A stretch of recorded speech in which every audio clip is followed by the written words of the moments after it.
Alors, nous allons parler d'un sujet qui est très intéressant.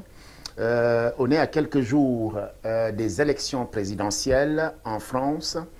On vient d'assister à l'élection de Donald Trump aux États-Unis.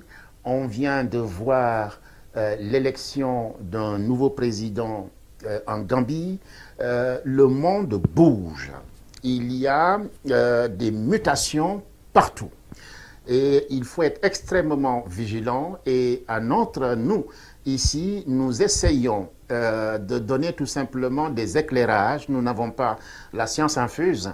Nous essayons tout simplement de prévenir parce que nous voulons faire, avec cette chaîne de télévision, avec ces associations qui nous accompagnent, œuvre citoyenne. Et en ce sens, nous abordons tous les sujets qui peuvent nous sembler importants. Qu'est-ce qui est arrivé en ce moment? Vous avez entendu parler de ce jeune homme qui a été violenté par les forces de l'ordre. Je voudrais tout simplement dire que 90% des forces de l'ordre sont justes. Il y a, comme dans toute société, des brebis galeuses. Ils se sont attaqués à un jeune homme qui était bon, gentil, poli, correct. Tout le monde l'a reconnu. Il était au mauvais endroit, au mauvais moment. Ce n'est pas ça l'objet du propos. L'objet du propos, c'est de comprendre tout simplement une chose. Par exemple, si on est étranger, on vient d'ailleurs. Les Indiens avaient une façon de dire, quand les étrangers voulaient entrer chez eux, ils disaient « Ah, non, non, non, non, non, la coupe est pleine ». L'étranger, qu'est-ce qu'il fait? Pour expliquer que la coupe est pleine, les Indiens, les hindous, ils prenaient une tasse, ils mettaient beaucoup d'eau, donc il n'y avait plus de place.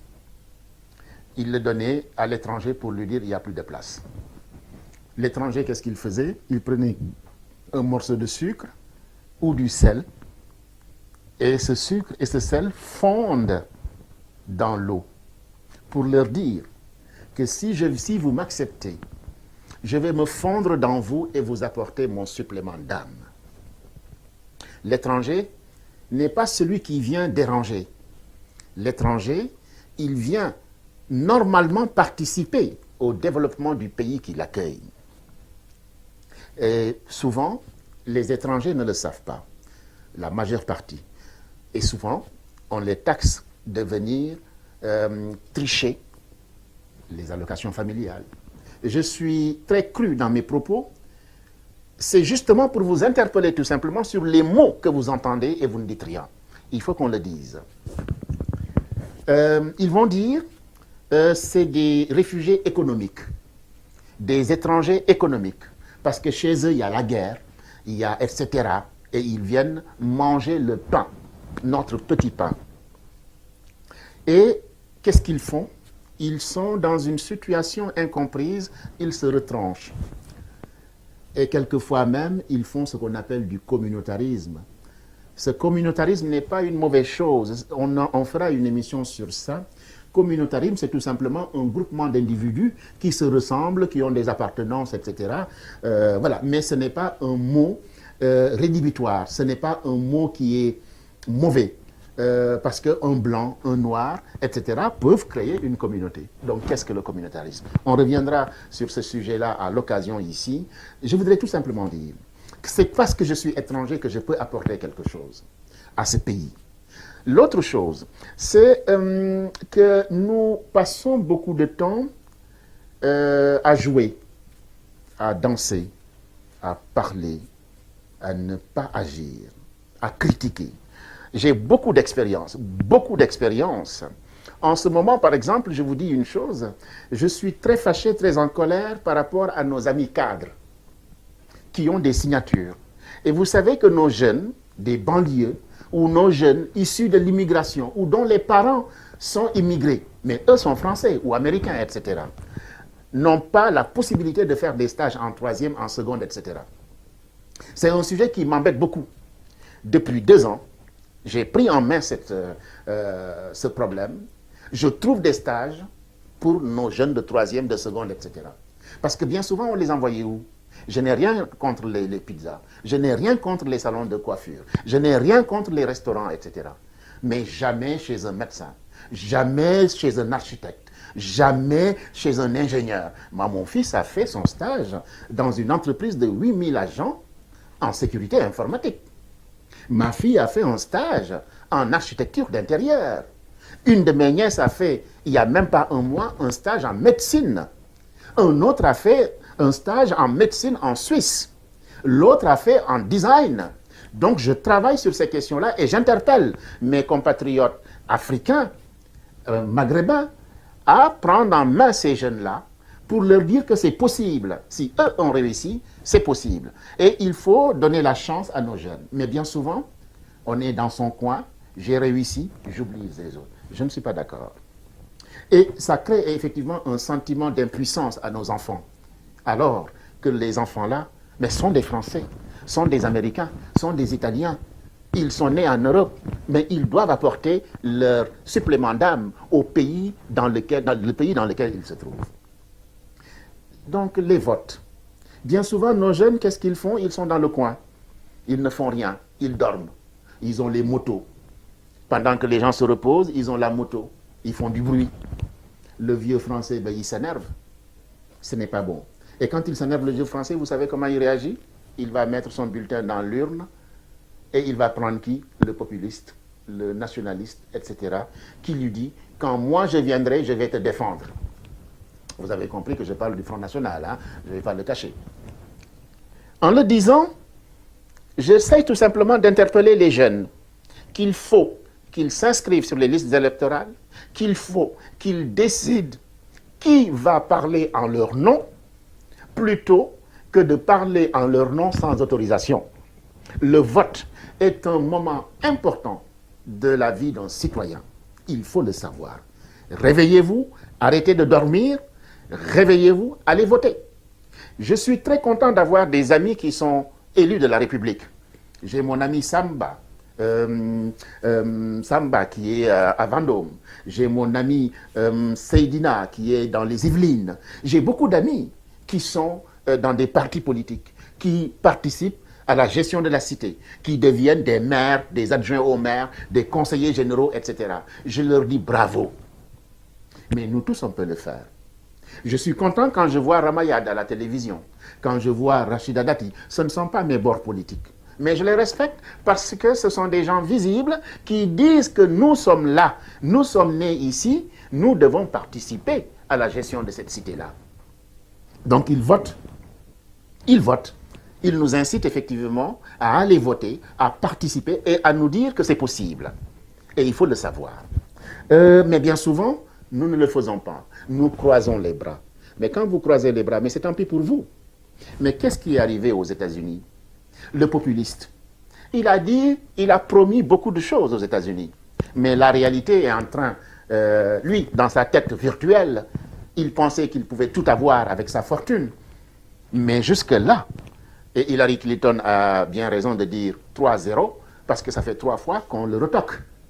Parce que tout simplement, il pensait que ce qu'il disait, la justice américaine, comment on appelle ça encore, la République, les États-Unis sont l'une des meilleures démocraties du monde avec la séparation des 3 pouvoirs. Donald Trump a nommé un jeune juge, mais le jeune juge lui-même a dit que c'est antidémocratique ce qu'il a fait. Mais on est en démocratie là, hein? On n'est pas en république bananière. Et c'est ça que les populistes français doivent comprendre, que tout ce qu'on vous raconte là, mais c'est tout simplement des errements, on ne peut pas. Et Hollande a bien raison quand il était à côté de Théo en lui disant « la justice va nous protéger ». Et ça, c'est important de le dire, la justice va nous protéger. Le dernier rempart, c'est la justice. Parce que la démocratie veut que tous les citoyens qui sont sur le sol soient égaux en droit et en devoir. Mais aussi, nous devons nous bouger, nous devons nous impliquer, nous devons aussi être corrects, agir correctement dans un bon voisinage avec l'autre. Mais si le voisinage est mal fait, si nos jeunes sont souvent dans les prisons, si nos jeunes cherchent plus l'argent que les études, si nos jeunes ne respectent pas la République, ne se reconnaissent pas dans la République, c'est effectivement le combat. La République aussi doit donner toutes les chances à nos jeunes. La République doit donner toutes les chances à nos jeunes comme on le fait au Canada, ce pays que j'adore beaucoup, sur le respect de la diversité, sur le respect de l'autre. Au Canada, quand vous êtes au Canada, que vous soyez étranger ou pas, vous êtes au même titre bien accepté, dès lors que vous travaillez, dès lors que vous respectez les lois et les normes. J'aimerais bien que la France prenne exemple sur le Canada. Donc, nos jeunes doivent effectivement s'impliquer dans la vie citoyenne, doivent prendre exemple sur certains intellectuels qui étaient là et qui ont milité, milité pour changer les choses, milité pour tout simplement montrer que l'étranger ne vient pas pour bouffer l'argent. L'étranger, par exemple, je suis étranger, je n'ai jamais pointé à la NPE, au Pôle emploi. Je suis étranger, je n'ai pas de, comment dire encore, des allocations, comment on appelle ça, il y a une aide qu'on donne pour les logements, etc. Je ne l'ai jamais eu parce que j'ai toujours travaillé. J'ai eu la chance de toujours travailler, comme 90% des Africains, des étrangers qui sont là. Mais maintenant, il y a ce cliché-là, ils viennent nous manger notre argent. Ils viennent manger notre argent. Montrer tout simplement que c'est faux. On a fait des reportages, effectivement, sur les médecins africains. Cavana, ce comédien, disait que chaque fois, les Occidentaux sont surpris de voir un médecin noir ou un médecin arabe, etc., parce qu'ils n'ont pas l'habitude. Mais vous allez au Canada et dans certains pays, c'est flagrant. Vous allez dans certains hôpitaux français, ce sont les étrangers qu'on trouve le samedi, dimanche, hein, le week-end. Voilà, qu'on trouve. Et ce sont les meilleurs. Hein? À une époque, ils étaient mal payés, ils se sont battus pour qu'on les paye correctement. J'ai des amis qui ont créé ce qu'on appelle le Gotha Noir. Le Gotha Noir, c'est la crème des intellectuels noirs qui se font voir, qui travaillent, qui sont dans l'informatique, dans la philosophie, dans la médecine, dans l'architecture, dans la création d'entreprises, etc., etc. Pourquoi? Pour que les jeunes, quand ils voient ces Africains-là qui sont professeurs d'université, médecins, ils se disent c'est possible. Parce que bien souvent, nos jeunes ont un complexe. Ce n'est pas possible, ce n'est pas pour moi. Non, tout est ouvert pour vous. Vous pouvez réussir à tout. Pour autant, il faut se donner les moyens. Il faut travailler. On ne peut pas gagner sa vie si on ne travaille pas. Je mets un point d'honneur au travail, au respect. Se respecter soi-même et respecter l'autre, qui qu'il soit. Dans nos traditions, mais nous respectons les gens. Hein, nous respectons tout le monde. Pour quelle raison nous n'allons pas respecter l'autre? Parce qu'il est différent de moi par la religion? Parce qu'il est différent de moi par la couleur de peau? Mais c'est une personne. Et là, c'est la personne qu'on doit respecter. Donc, le Gotha Noir a été créé effectivement pour donner l'exemple à nos jeunes que c'est possible, que rien n'est perdu, que vous n'avez pas échoué de tout temps. On peut échouer sur un poste et réussir dans un autre. On peut échouer dans la formation universitaire, les études, et réussir dans les métiers artisanaux, dans les métiers manuels, etc. Il faut choisir sa voie. Et il n'y a pas de saut métier. Ce que je voudrais dire en définitive, tout simplement, à ces jeunes, c'est d'aller vous inscrire sur les listes électorales, de vous impliquer dans la gestion de la cité. Il y a des associations comme Créatio du 15e arrondissement, beaucoup d'associations SOS Casamance, etc., etc., des associations comoriennes, etc.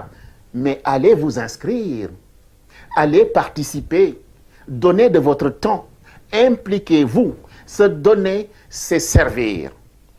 Et vous ne devez pas toujours attendre qu'on vous serve. Vous pouvez servir parce que vous avez une valeur.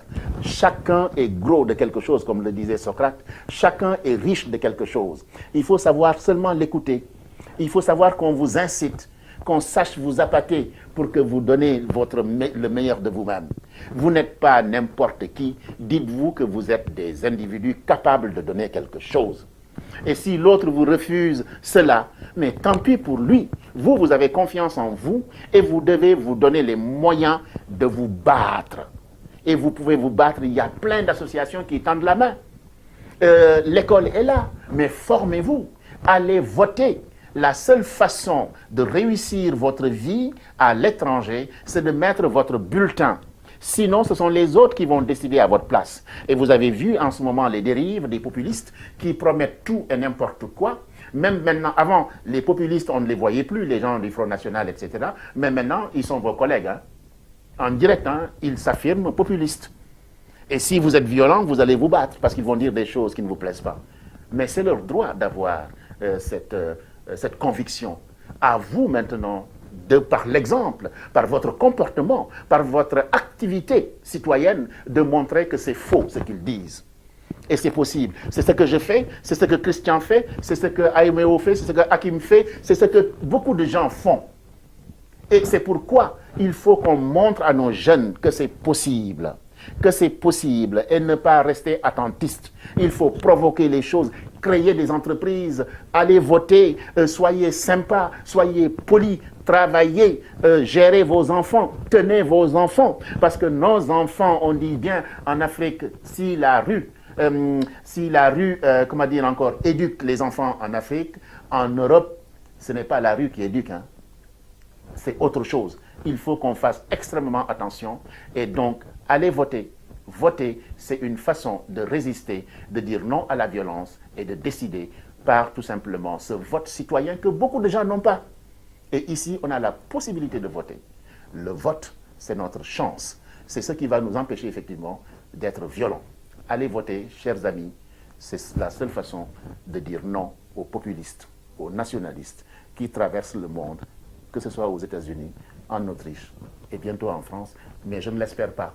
Je sais que nous allons résister. En tout cas, nous, on y travaillera.